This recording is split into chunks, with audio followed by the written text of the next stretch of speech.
Thank you. How is everyone today? Good, good. If you would be so kind, share with me any thoughts of what you'd like me to cover today. Selfless service. Okay. That's it? The bad habits. Okay. Okay. Addiction. Okay. Okay, good. What is it? New light or new life? I'll do both. Okay, thank you guys.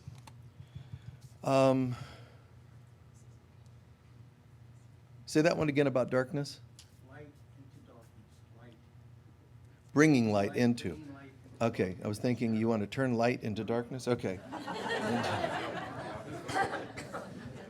Okay. Very good, thank you.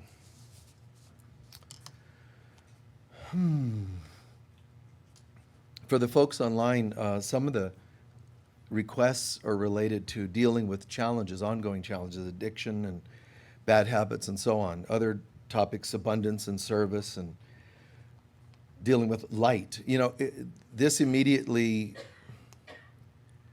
calls to mind a couple of things that we can delve into. You know, we think of light as being kind of a new agey term, you know, I can see your light, you know, those kinds of phrases. Channeling light. Light is, in the beginning, you know, God says, let there be light. So that doesn't mean sunshine. I mean, all you have to do is go and read and you'll see that it's out of context. It doesn't mean sunshine. When God said, let there be light, try to imagine that's the moment we were created. Let there be an extension of my light. And boom, we were created. I mean, that's pretty cool. And that includes presidential candidates. They may not remember it, and there's days we forget. But the point is, the light that God created isn't affected by the weird costumes that we put on and the behaviors. And it gets really weird when you start to realize that when someone does show a costume that bothers you, whether it's race, gender, politicians, you know, medical world, you know, whatever it is, the people that run the world economically, all those gross disguises, tyrants and crazies and warmongers, all these things. And we actually think, if only they weren't here, oh, the world would be such a better place. And yet, we forget they're actually showing up to be forgiven by you so that the world will change. And if we think world changes when they're gone, we just keep manifesting more of them. And the one you least like on the planet is going to be your dad next time because he's got to move in so that he's close enough to trigger you even more. So it is kind of funny, but not to live with them. That doesn't feel very funny. But when we evolve spiritually, we start realizing there's no triggers by them anymore. Not because you've decided to condone their behavior. It's that you see through it. You kind of see the humor behind it. So that's kind of beautiful if you think about it. When nothing matters, nothing materializes. Matter. When nothing matters to you, it doesn't need to materialize for you. Does that make sense? It's a great bumper sticker, isn't it? Like, I'm clear, I'm clean. Like, things just don't push buttons anymore. And when the buttons aren't being pushed so easily, there's no need for them. And so the mother can say to you, and so it is. Hi, you what's going on? How you doing? Well, I'm ready to reincarnate if I need to. Well, let's check your file. Nope. No buttons. Oh, cool. So we don't have to incarnate. No, you're good. The mother would say to you, the Holy Spirit would say to you, your guides, your angels. No, you're apparently you're good. Oh, that's really cool. They'll say, but we are looking for volunteers. And that sucks, Because when you have a conscience, you're like, oh, fine. The little foot into the ground. Okay, I'll go, And you can say, but, your vibration is so pure, you get to go and incarnate into some really wonderful experience. They're like, what value would there be for that? If you're volunteering, we need you to go into the trenches, man. We got a family that needs you. So it's kind of strange that way. But it isn't just about the what seems important to us kinds of stuff. You've heard me say that a million times, but it isn't about the stuff that we think is important, even the cool stuff. It's about raising vibrations and all the things that we do to kind of enjoy spiritual life. It's still part of the dream. There's a nightmare where we harm each other and are harmed.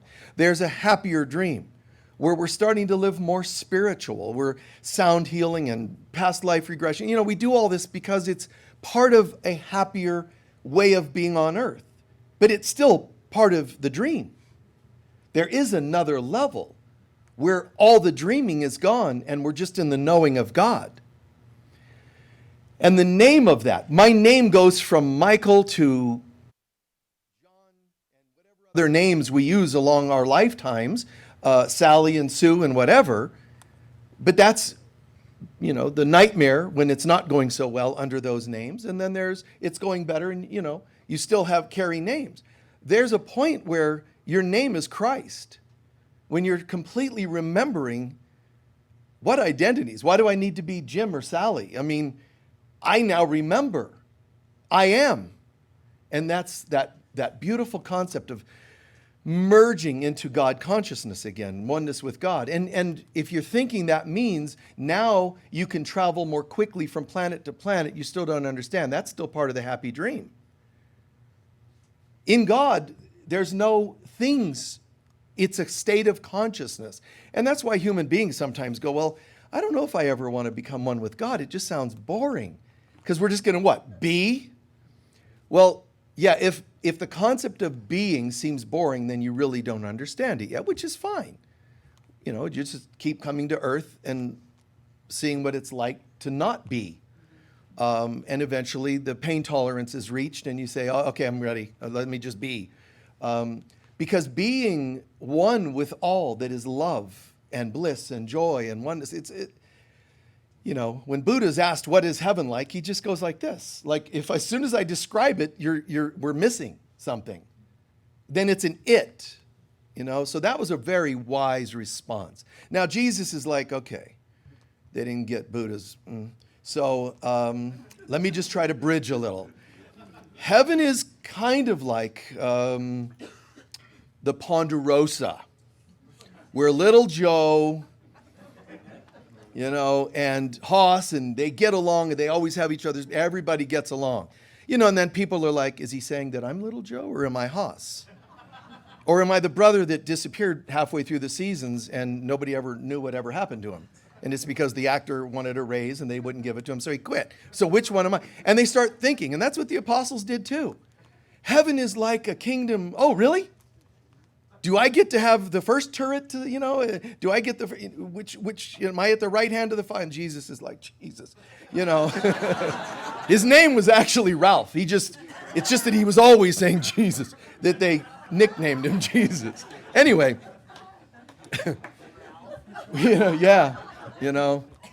Jim. But we have this tendency. Jesus becomes this embodiment because people still understood there are gods. The gods of Egypt were still believed in and activated and, interacting with people. The gods of the Norwegian region, the gods of Middle East and so on, Asia, the gods were still really well believed in even just a couple thousand years ago.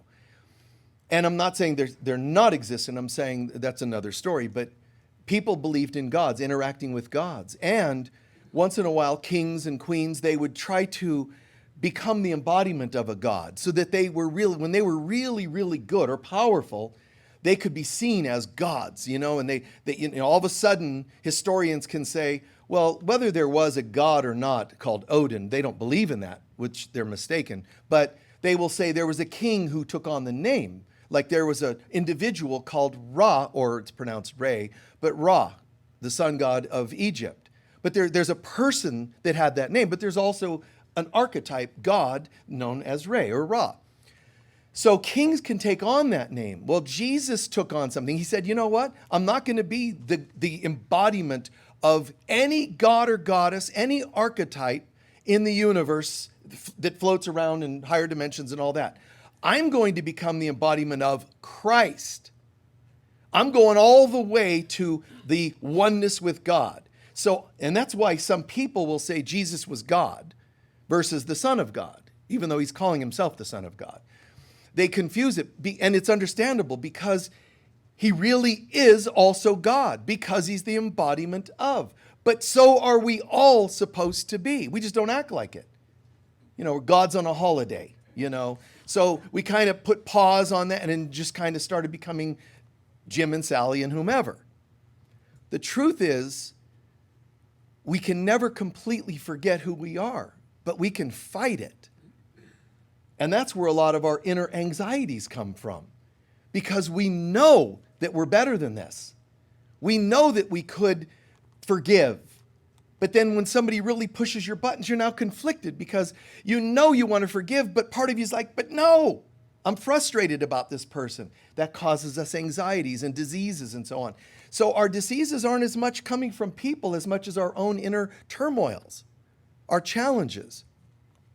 So dealing with that bringing light into darkness means bringing what? God's light. No, wait, but you are God's light.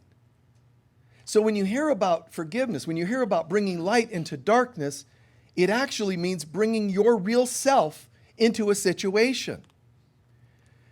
There's, a moment where Krishna describes in the Gita, how we could be. And he's telling Arjuna, here's what really, it's like an Eastern version of Christ consciousness, but it doesn't usurp it. It doesn't replace it. It's just the Eastern version, Krishna consciousness. So Krishna is saying, here's the ultimate way to live.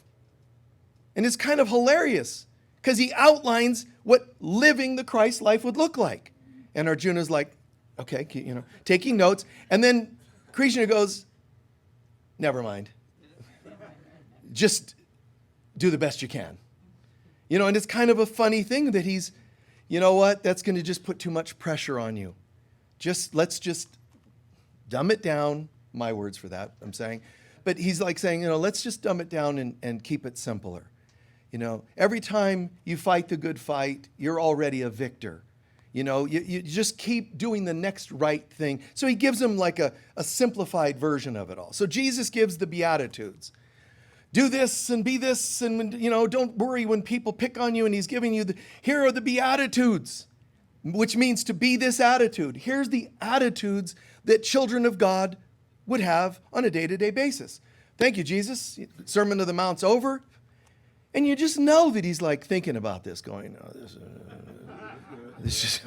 so by the end of his ministry, love one another as I have loved you. Like he just knows. It's the others just too many words. They're just going to somehow mess that up. So he throws it back. Just love one another. And people still, what did he mean by love? Do you think he meant polyamorous love? Do you think he, filial love, friendship love, family love? And they mess with that. It really means be what God created you to be, which is love. And what would love do? Love would forgive. Love would not covet thy neighbor's goods. Love would, see, all you need is that one word. All you need is love. Anyway, all you need is that one word. I'm cheating at work. I don't show up on time. Is that loving? Yes or no? And there's your answer. I want to enter this relationship. Does this relationship resonate with love? Yes, romantically. No, we're talking about love. Real, true, unconditional love. No, okay, then you might want to rethink that. A job I don't like, is that resonating with love? Family members that abuse you, is that okay? I mean, really, all we need is that one word as our compass, and things would simplify. But how many copies of a book could you sell that are all empty pages except one? Love. You know, I mean, is that going to become a bestseller? It's people want more. They want to chew on things and think things and go left and right instead of just center. The woman who received A Course in Miracles had all these bizarre and cool synchronistic miracles happening to her that was kind of like, you know, it's coming. Something's amazing is going to happen to you, and all these cool synchronicities and all these amazing miracles. And one time it's close, it's like over the horizon coming, but then she has this vision. And she has a scroll set in front of her, and she says, if I unroll it to the left, I can know anything of the past.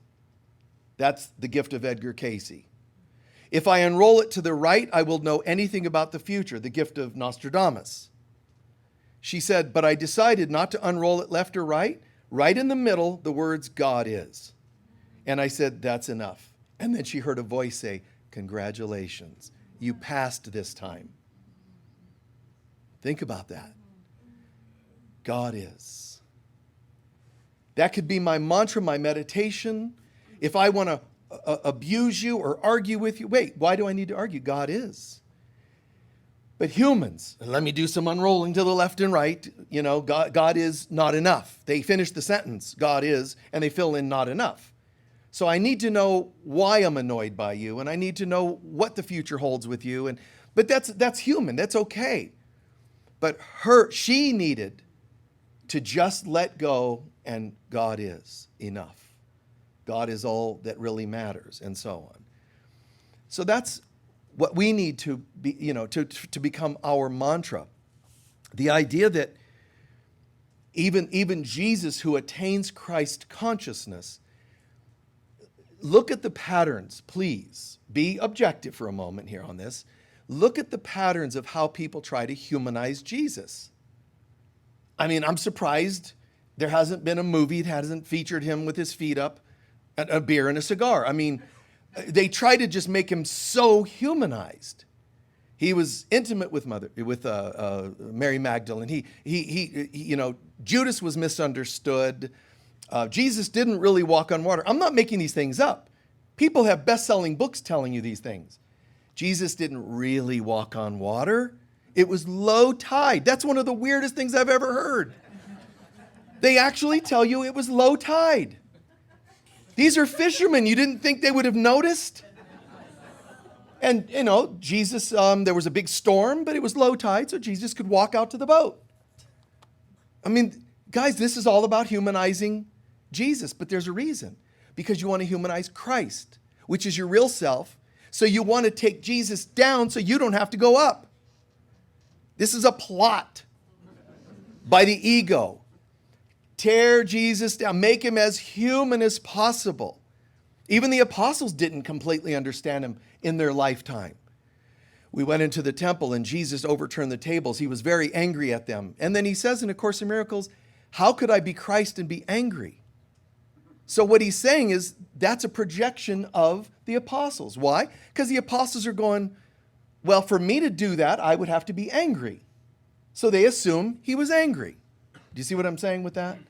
So it's like that. And if he kisses Magdalene or others to greet them, you know, if I were kissing a hot-looking girl, I would be into her. And so the Lord loveth thy wench, you know, or whatever, you know, they're writing from middle-age terminology. They're just projecting their stuff there. But it's funny because it's just humanizing. And there's a reason. So watch, and it's okay, because I know like some of you are into The Chosen. It's a really great series. But it's kind of cool. The good thing is they do humanize him a little bit. And for some people, that's important because it makes him more approachable, right? Is that reasonable? That you make him more approachable? Yes? Yes? Okay. Perfect. Perfect. But we have to ask ourselves, Why do I need him to come down to be more approachable? Why can't I go up? Think about that. And that's just too tall of an order. I mean, I got to be all Christy now, to understand Christ? Well, yes. But he also spoke in 3D terms so that we can bring it down to an earth level. He didn't say, well, you have to just come up to my level and not earth. He doesn't mind reaching us at whatever level we're at. That's one of the miracles of Christ consciousness. Love, compassion, forgiveness is meeting people at the level they're at, which you and I have to practice doing. That's bridging. That's the gift of the Divine Mother. She says to us, I want you to constantly bridge with your brothers and sisters. Perfect. That's our task as given by her. But the concept of Christ is not just, I think Jesus was really a wise guy. He's probably, up there with Gandhi or, other wise individuals. Why do you have to do that? Why do you have to believe something like that?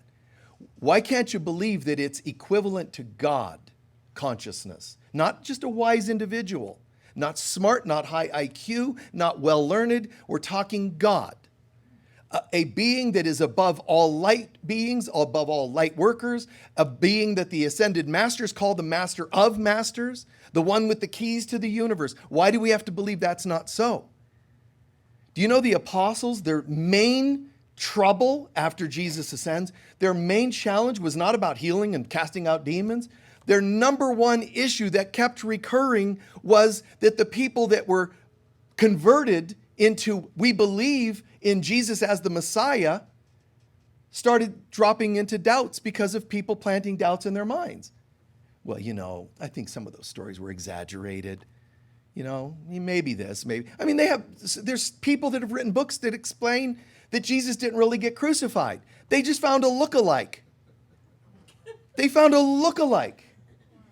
And stuck someone else on the cross as a volunteer. And then he, moved to south to France with Mary Magdalene. They have these weird stories. And it's because they're trying so hard to not believe in the miraculous. That's what they're doing. This world doesn't want, and mind you, your ego needs you to not believe in the miraculous. Because if Jesus actually resurrected, it's all over. The time of the ego is now over, and now it's just a matter of burning off the residual bits. The ego ceased to exist when Jesus resurrected. It already ceased to exist in the person Jesus, but for all humanity, because we're one, it broke the illusion for everybody. Now it's just a matter of accepting, which is why Christians will say, do you accept Jesus as your personal Savior? That word accept is huge. It's not that the way they do it is perfect, because they're into, you have to believe in the bloodstained, sacrificial lamb Jesus on the cross. And Jesus is like, I'm not on the cross anymore. Why do you want to keep looking at the cross? So it is kind of strange. He's like, it's cold, burn the cross and use it for wood, give it some practical purpose, because seeing me on the cross anymore isn't really valuable. So instead, there's this, can you accept what this is really about? That you are the light of God. When you accept that Christ was a perfection, Christ was a perfect embodiment of the light of God, it means one neuron in your brain became enlightened, because we have a neuron for every soul ever existed in there somewhere. So when Jesus accepted, I had one light go off in my brain and it can never be extinguished.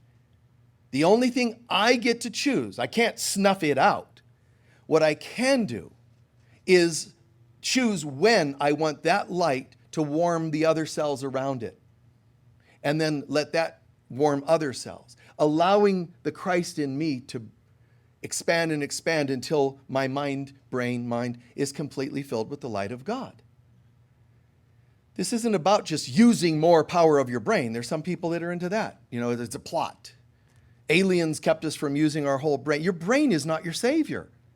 The light of God and remembering who we are is our salvation. Jesus just depicts it perfectly. And he says, I'll be an example to you. Not only will I be a distant example, I'm in you, calling for you to let this light warm and shine and nurture, fire throughout the neurons of your brain. let this happen. And it's like, oh, this is starting to just go to another level. This is warming inside of me. I don't have to minimize Christ. It's a matter of letting myself become the Christ. And the apostles struggling with people, losing faith, it's true, that happened. But I need to ask whether I'm doing that. When do I lose faith? And you can say, well, I'm pretty faithful. I believe in God every day, even if something doesn't go well. That's cool. But remember, we covered last week, every time you stress or strain, you're watching a favorite ball team or something, and you want your team to win, they're not winning, it becomes a false god. Anything that isn't just the love of God, and we put emphasis, even like I have a bill right here, and I don't know how I'm going to pay it. Do you understand that not knowing how I'm going to pay it and worrying, I actually gave the bill power. I mean, literally gave it power. Only God has power over me because God created me. And God never said, I'm going to create you in my image, all powerful, except for bills. Those are going to have power over you. That never happened.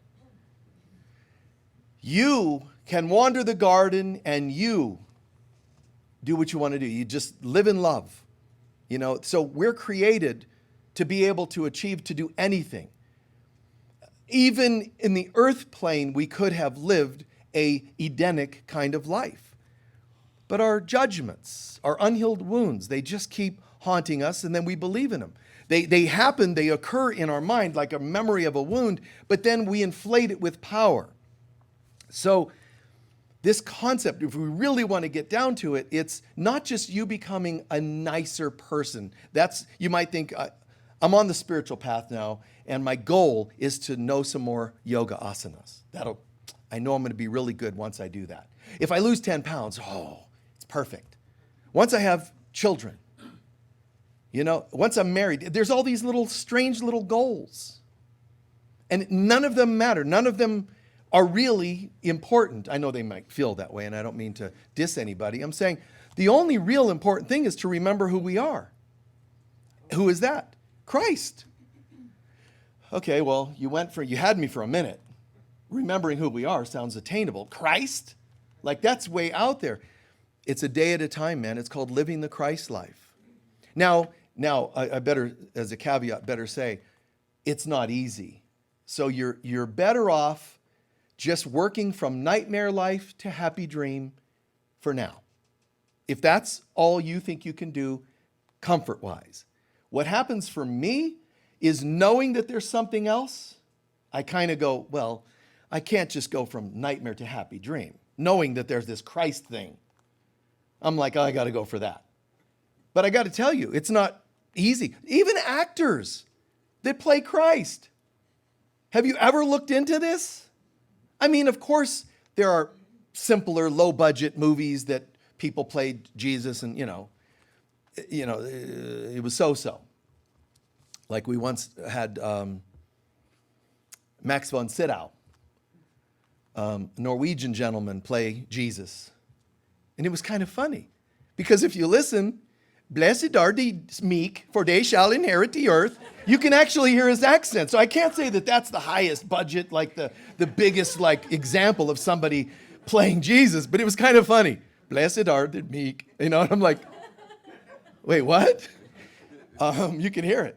But the biggest actor, Caviezel, he played Jesus and he got struck by lightning while he was up on the cross. Twice. I mean, think about this. And he became a Christian. I would too. Jeez Louise. I'm thinking about becoming, I am becoming. Wow. And the director, Mel Gibson's like, you good? We got to keep filming. He's like, well, he's not saying anything, so I guess he's good. Smoke. Poor guy, man.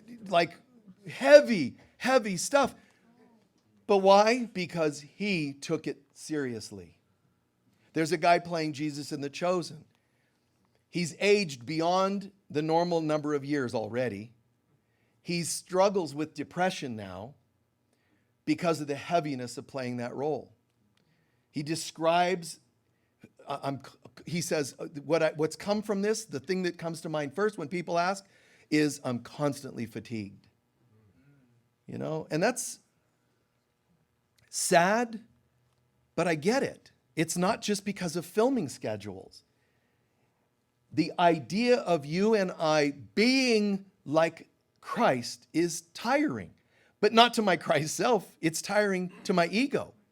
The fact that I might discover my inner Christ is exhausting to the ego. It has to fight every second of every day to keep us from getting there.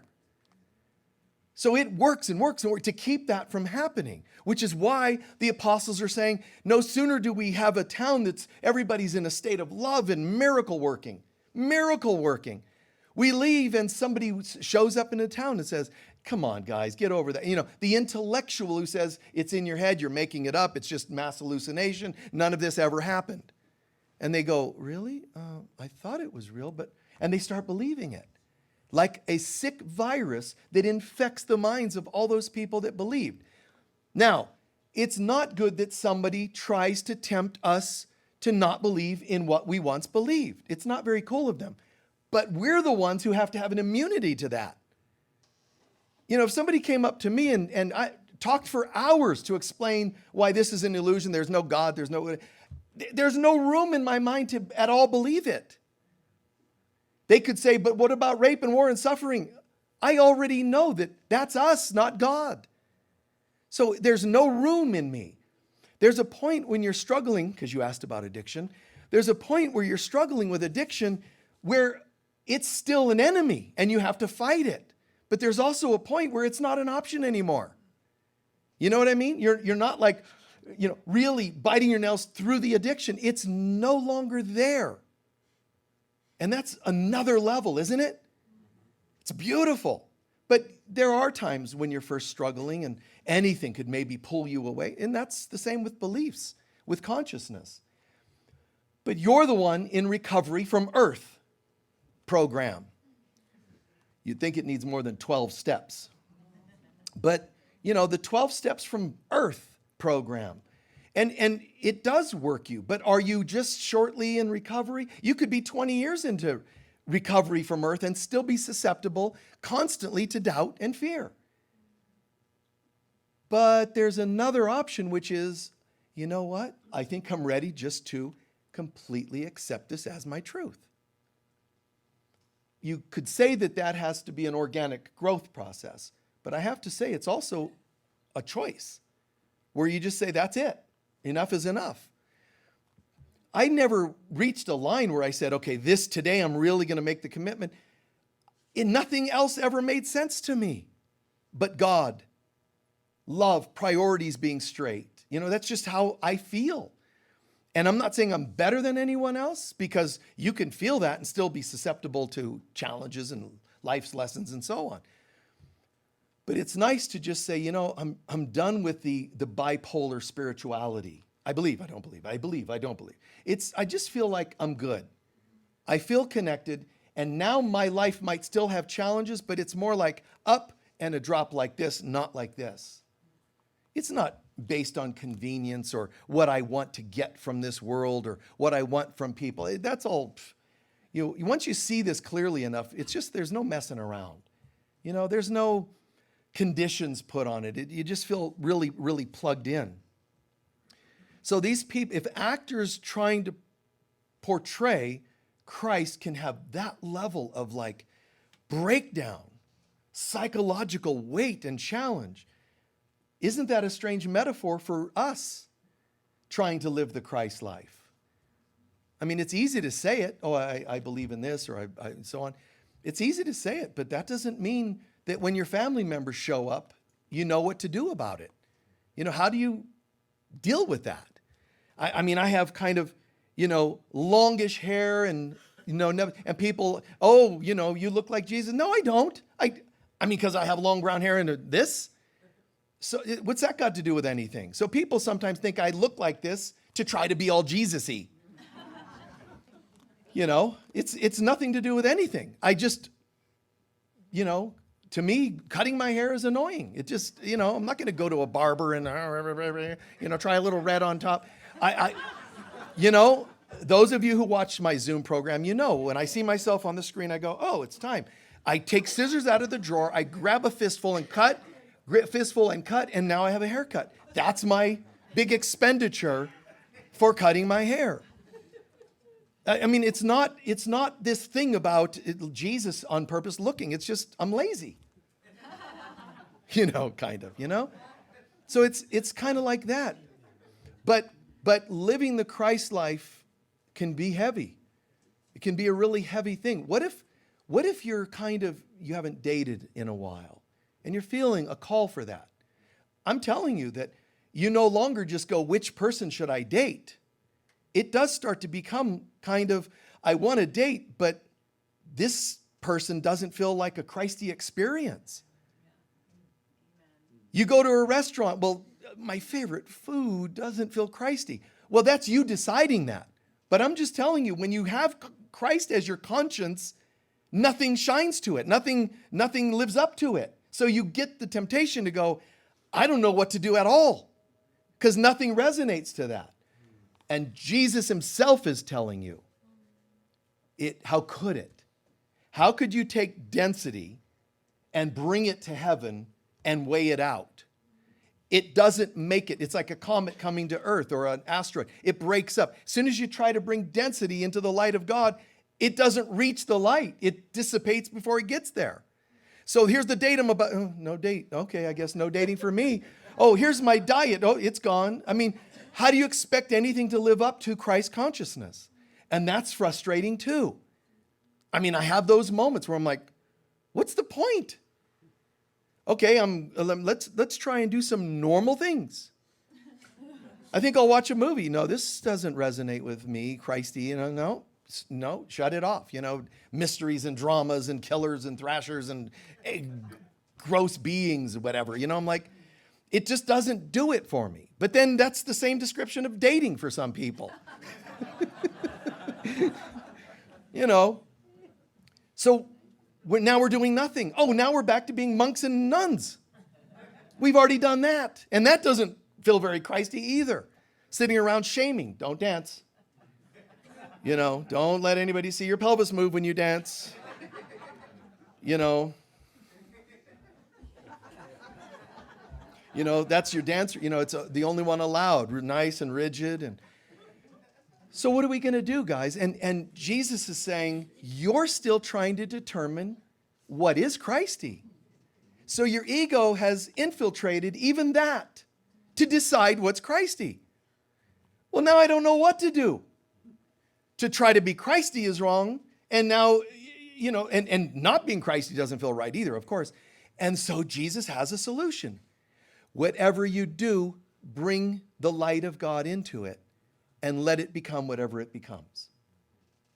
Don't try to find the Christ diet, the Christ date, the Christ whatever, parenting skills. Do what you're going to do, but ask at the morning of every day, be with me and guide what I do. And surrender to that. And some days you will slip. And what are you supposed to do? Bring Christ to that by forgiving yourself and trying better the next day. I mean, there is an answer to this. And it isn't one of the extremes. Non-Christy behaviors, Christy behaviors, because both of them will drive you nuts. That's in John 15:3. I'm kidding. Trying to be too Christy will drive you crazy, But it's to keep humanizing this. That means you're almost there. You just adjust your diet and you're Christ now. It's not so. This Christ thing is supernatural. It's beyond human brain ability to understand it. Even Mother Mary is portrayed as just kind of a simple, humble woman who happens to channel through this being that's Jesus that becomes the Christ. You have to understand what I'm describing here. These actors trying to portray Jesus gets their nervous system. Understand that a woman's womb filled with Christ is a bit something, man. That's a bit intense. It's not like she can just You know, so I got this Christ child inside, and I don't know who the father is, but, you know, that is not how this went down.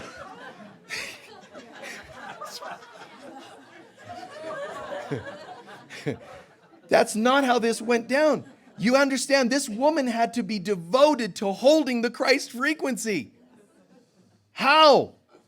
How does she do it? You know, she's brought up as an Essene, so her body is purified, her emotions are purified, her mind, her thoughts, everything. This woman has to live the Christ life to be able to accept the Christ frequency into her womb.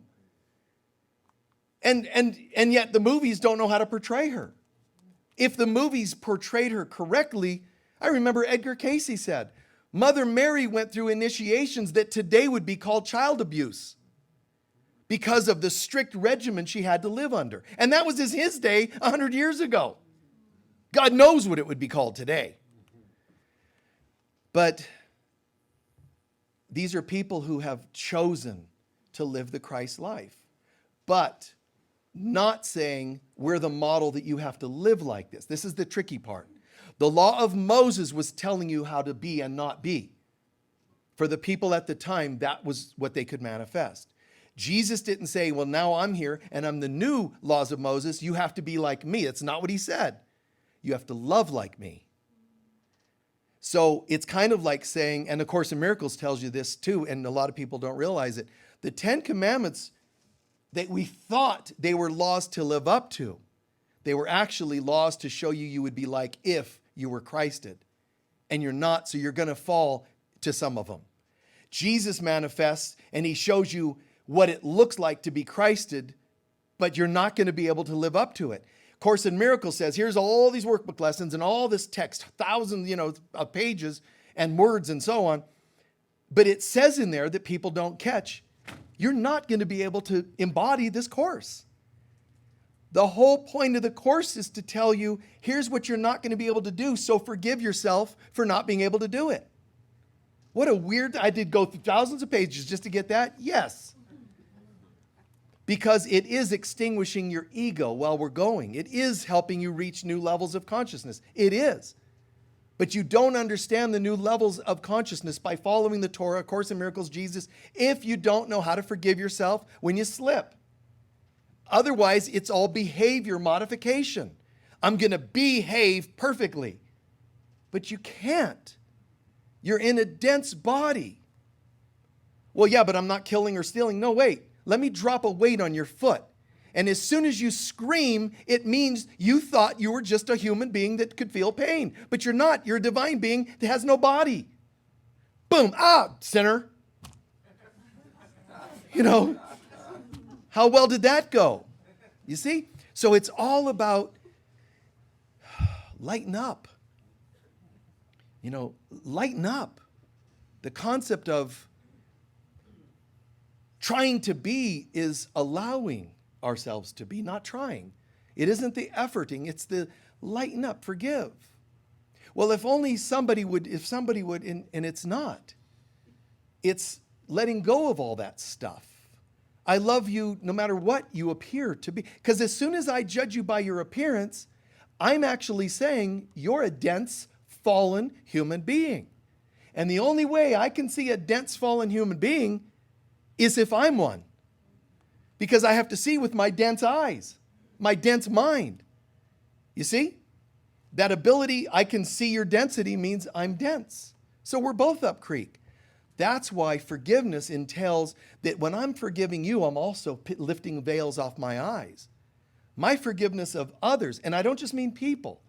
My forgiveness of my animal that died, it broke my heart, but it didn't die. Why is it breaking your heart? Because I believe it died. It's gone. I'll never have it again. That's mortal consciousness. Divine consciousness says, oh, well, you're still there. You could still speak to your mother if you want to. You could still speak to your mother. She's there. How could she be gone? Well, she died and went on. But she's also here. Love is everywhere. It connects you to everything. So you can send love to a dog you had when you were 5 that died when you were 6. You can still send love to it, and wherever its essence is going to be lifted, whether it knows why or not. It'll be lifted because somebody remembered how much they loved it. And that's that connectedness. And human beings don't live like that. There's a lack mentality. You brought up the word abundance. Abundance isn't like just cash on hand. It's a consciousness that I understand I'm plugged in. How could I not have enough to pay that bill? Now, I know that sounds like I'm disregarding or minimizing the fact that sometimes we don't seem to have enough to pay a bill. I'm not saying you're wrong. I'm saying to err in your thinking is human. But there is another option.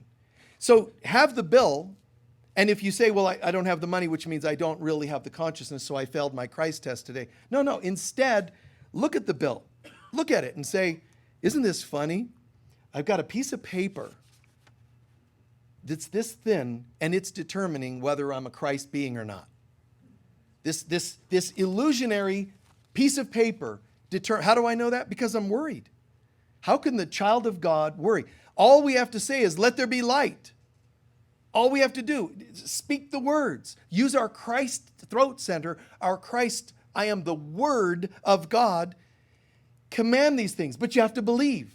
Don't just say it. Don't just ask. Don't just pray. You have to believe what you're saying. I truly know. Now, here's the test again. Well, I didn't just pray for something. I said, and I believe it is so. And it still didn't happen. Your eyes seeing that it still didn't happen already confirmed that you didn't totally believe.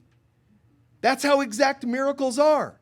Jesus didn't go, Lazarus, come forth. Please make this work. Please make this work. You know, he didn't have any doubt. You understand? No, there's no option. So that's the attitude, the mindset. And it doesn't always work because God's in the making, the remembrance. If my doubts, if I have a lesson related to any kind of doubt, it's going to show up when I try to manifest good things in my life. And that's not their fault.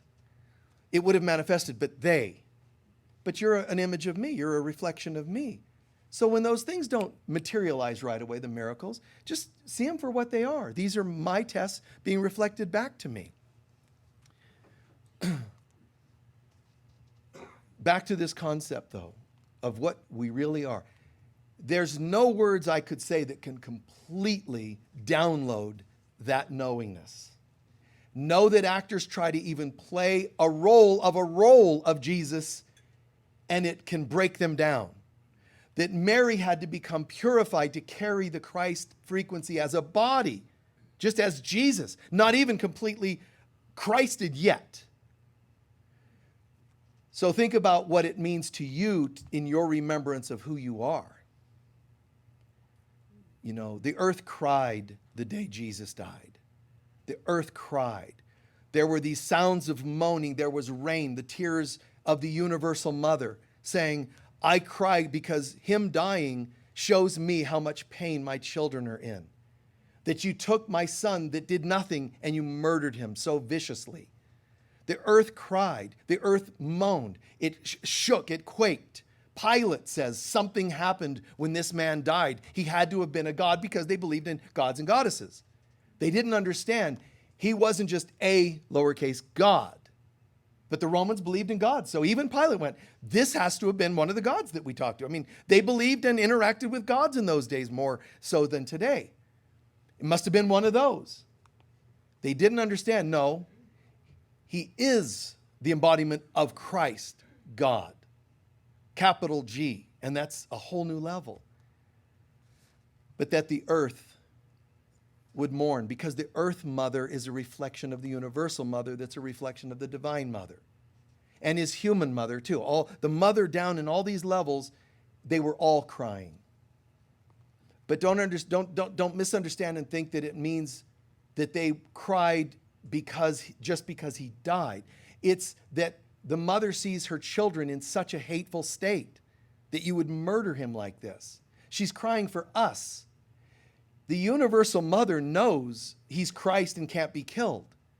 So she's already also holding a vision of his recovery, his resurrection.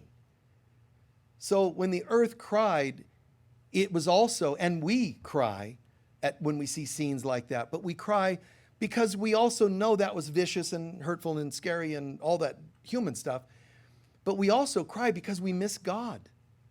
We cry because of how we feel, because when you see the story of Jesus and crucifixion, you're also crying because we crucify each other every stinking day.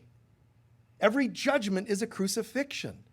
So you're not just crying because, oh, poor Jesus. You're also crying because every person you ever hated was on the cross, put there by you. And it upsets you, which is good because that's your conscience. What you really want is to see the resurrection. So do you shut the film off because you're watching the crucifixion? You're cutting yourself short, literally and metaphorically. You're giving yourself no chance. When Jesus died, we cried, but you know what? It's also the coolest thing in the world because when he was crucified, it was also the death of the ego, the death of your false self. You accept it, you stay dead. If you don't accept it, if you accept that this is an opportunity for your awakening, you actually resurrect. So the crucifixion is done by everybody all the time. Every time I judge you, I crucified myself and you. And the people crucified Jesus and so on. So the crucifixion is what it is. But it's potentially also the death of the ego. The crucifixion death is also the death of crucifixion. If we don't get that, we stay dead. The crucifixion has power over us, which means your judgments have power over you, your opinions of people have power, and that's where that goes. But if I accept, no, I do not stay crucified. I'm going to practice love and forgiveness, I resurrect. And when I resurrect, everybody that I love resurrects with me. And if I have no others that I'm loving, I can't resurrect. It's like entering the ark, the animals entering the ark of Noah. You can't resurrect by yourself. You have to show up with people that you've forgiven to say, here's my testimony. People that I've now turned my relationship into a holy relationship with. No judgments, whether I loved them or I hated them or whatever else was going on. All that I'm surrendering. So when we see these things and it kind of hits us, don't just think it's a human reaction. It's also a deep archetypal experience you're having to cry in Jesus' death. It's the death of us all. And that, as I'm going to close now in a second, I have to tell you, that's one of the challenging things. When you grow spiritually, you go from being a little you to us. You start entering collective consciousness, right? Now, when you start entering collective consciousness, oh, it feels so good. I just feel like I'm one with everybody. Until it doesn't go well. It feels great to be one. Oh my God, everybody light, and we're all just shining, and we're holding hands, singing Kumbaya, and it's just wonderful. That's nice. But when you start to feel everyone's grief, everyone's sorrow, everyone's rage, it's heavy. It's a very heavy thing. And when it's happening, I encourage you, this I cannot do. I'm giving this to you, God. Give it to the mother. It sounds weird that we would give such garbage to the mother, but she then dissipates it and brings you something in return called the truth. Yeah, there is pain and there is hurt and there is suffering. But, for me, oh my God, I don't get triggered a lot, but if I get triggered, it can go really deep places. Because I can't just go, oh, burnt toast. I don't think I can even live today. That's not going to get me. For me, it's going to be something else that connects to something else. It's going to be multi-connected, and it's going to feel like the loss of heaven. Which sounds strange that I'm confessing that, but that's how it feels. To me, it's when things add up to the point of we had something really beautiful and it's collapsing. And it breaks my heart to see that. But it isn't just my little agenda of something on earth. It goes to deep places for me. It goes to, we were this close to bliss. Let's say it's a board meeting or a volunteer day or decorating for Christmas or whatever it happens to be. And then something turns and it goes really poorly. One minute there's all this bliss. Even partnership relationships, there can be like, this is so beautiful. And you can create a partnership that's 9.9 out of 10 on a scale. But if it happens to flip and go the opposite way, it's very deflating, isn't it? But you know why? Well, because that person, no. It's because you experienced the loss of heaven again. See it for what it really is. And then you won't have to dump it on the person so much because you understand this is really, it feels like the loss of heaven. And in a microcosmic way, it is. So what do I need to do about that? Well, what do you think? Forgiveness. We can't actually leave heaven. We just thought we did. The relationship ending doesn't mean it actually was the loss of heaven. It just looks like it did. How do I get back to heaven? Forgiving all the characters and the circumstances and so on. Constant. Forgiveness is an ongoing process. It's the only process in this realm that matters, believe it or not. It isn't the change of your diet and anything else. The only thing that matters in the 3D world is the forgiveness of the 3D world, because that gets us home to the real world. One day, forgiveness won't be necessary. You don't go home and then have forgiveness work to do. You don't go back to heaven and go, I still got some shadow work. What's shadow? Everything's light. You're not as soon as you don't stand in the way of the light, there's no shadows left. So you recognize that even forgiveness disappears with the world that needed forgiven. And that's called Judgment Day, when we judge that we have no more judgments, that we choose to surrender, that there's nothing left to forgive. And then we go home. Which ones of us? That's religions. Some of us go home and some of us don't. And it doesn't matter if you're from the Far East and say, some of us go home because we reach enlightenment, but others have to go through thousands of lifetimes to get there. That's still an illusion.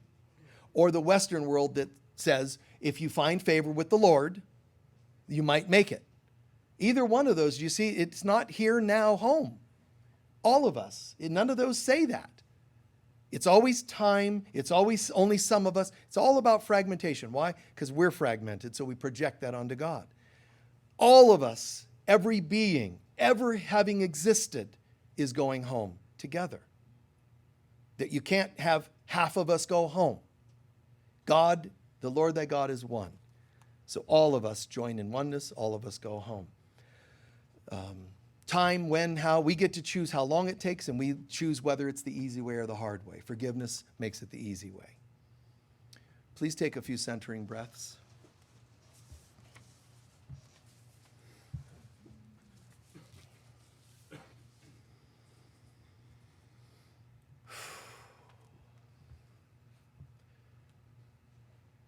Good. A couple breaths just on relaxing the body. On the inhale, the words I am. On the exhale, at peace. Or the word relaxed.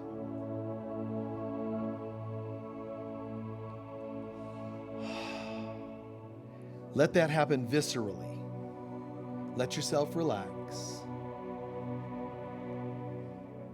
Peace, peace, peace. Tension's gone, worries.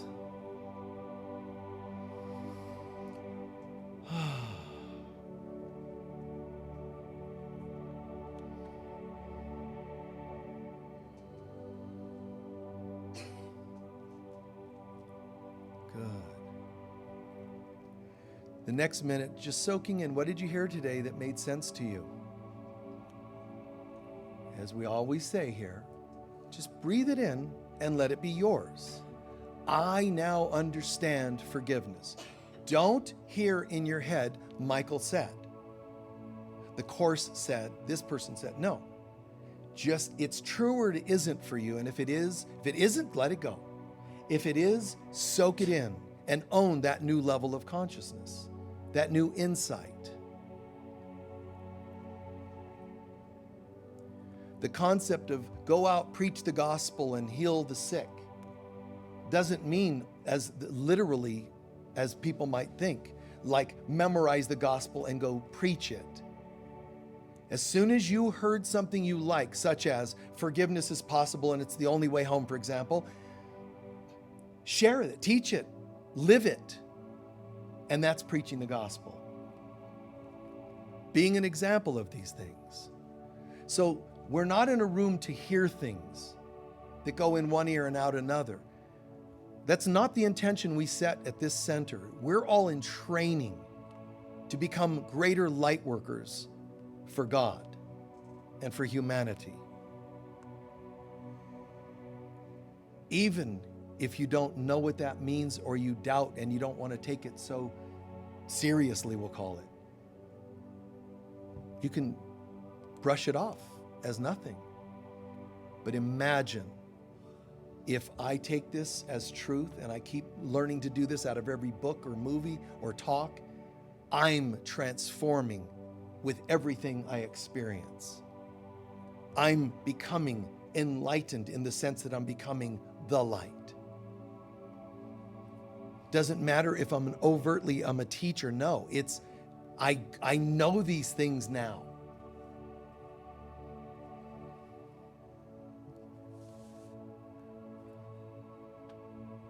Divine Mother, we give you all of our illusions, all of our opinions and judgments. We can honestly say, I know nothing. The little ego I know nothing. And I surrender all that nothingness to you, the Holy Spirit, presence of God. What I choose instead is to now allow your light to pour through my crown into my heart with each inhalation. I become fuller with light, fuller the presence of the Holy Spirit. I become blessed and anointed, more so a teacher, healer, in any form, as a mother, as a friend, as a partner, as a lover, as a sibling, whatever I am, all areas of my life, let me live this as fully as possible. Even if it's only a little bit, I accept this assignment to be the presence of God in this world. And this is how this world will experience heaven on earth, by us being the presence of heaven on earth. And I give deep, sincere thanks to you, Holy Spirit, that none of this am I hearing by coincidence or accident. Somehow this is today signing on for greater awareness and to serve God in a greater capacity.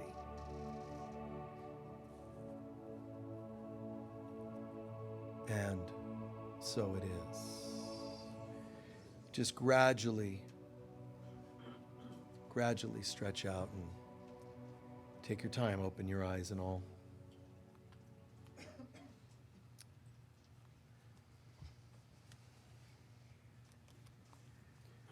Remember that bringing light into the world isn't by your talking it. Try to believe you are the light of God. When you bring your real self into any situation, you're holding the flame of God when you go in. To the darkest recesses, the darkest people, the darkest issues people have. Go in with that light in your heart and soul, metaphorically as a torch holder, but go into that situation knowing and say, God, I'm going in.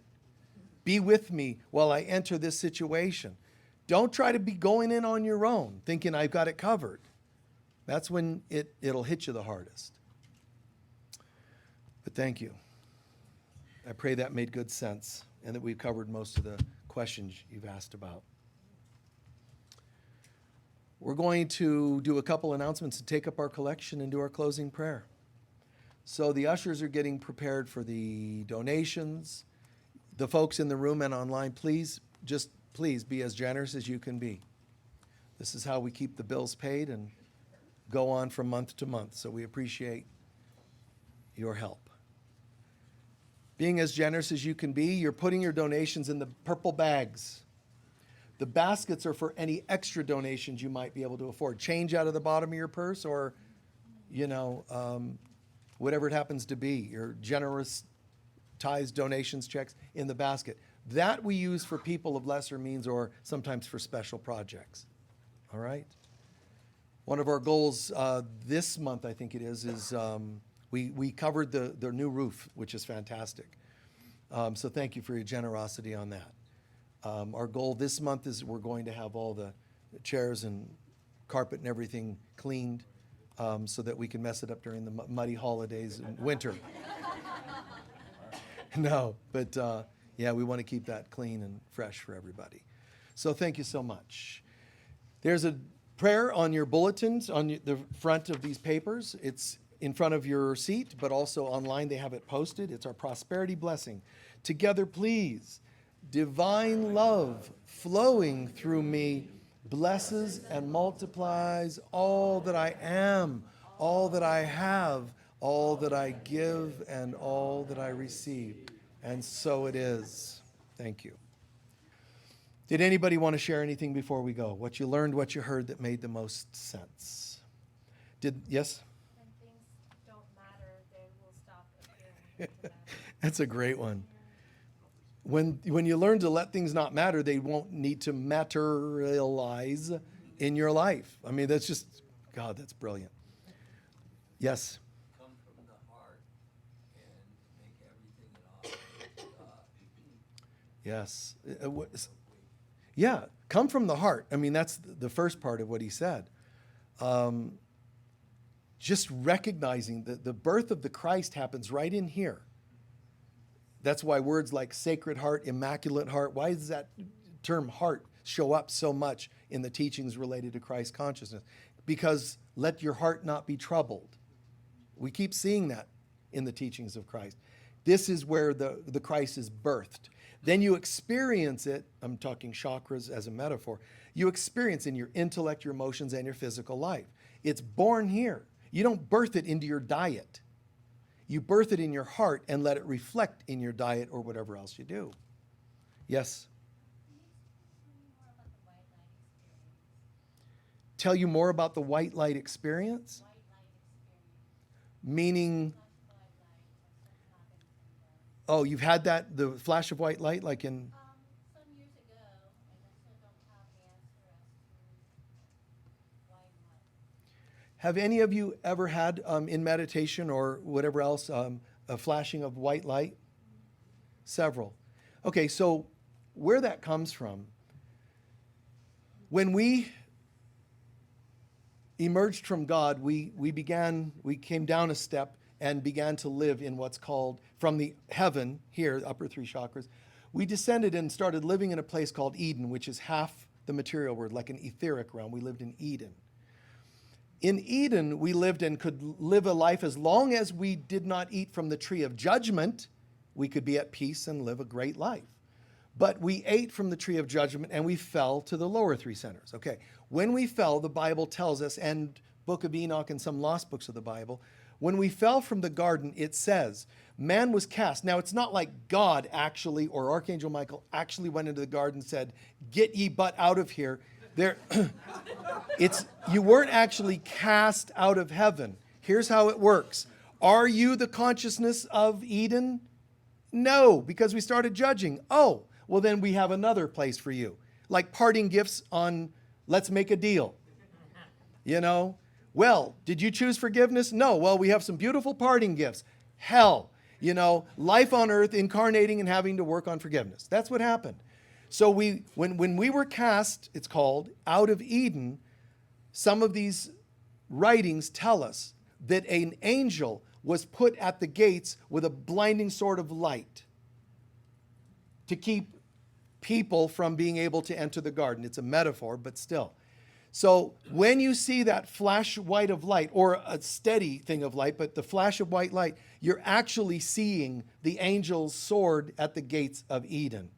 So you have to be doing some really beautiful work, progress or whatever, because you're starting to experience in your way a return to the garden. Does that make sense? That's what the white light's about. Please stand for our closing prayer.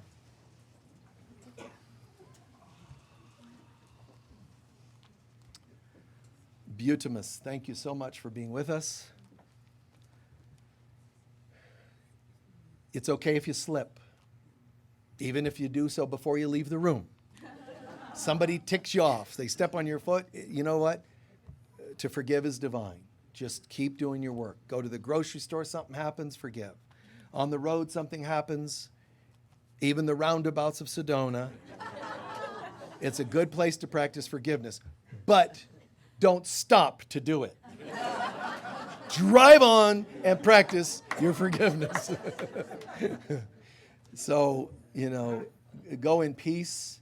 Take the love, man. Take the love in anything you happen to learn and integrate today. We're in this together.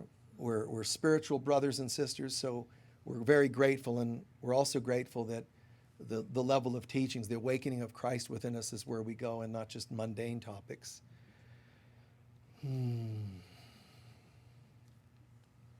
The light of God surrounds us. We are the light of God. The love of God enfolds us.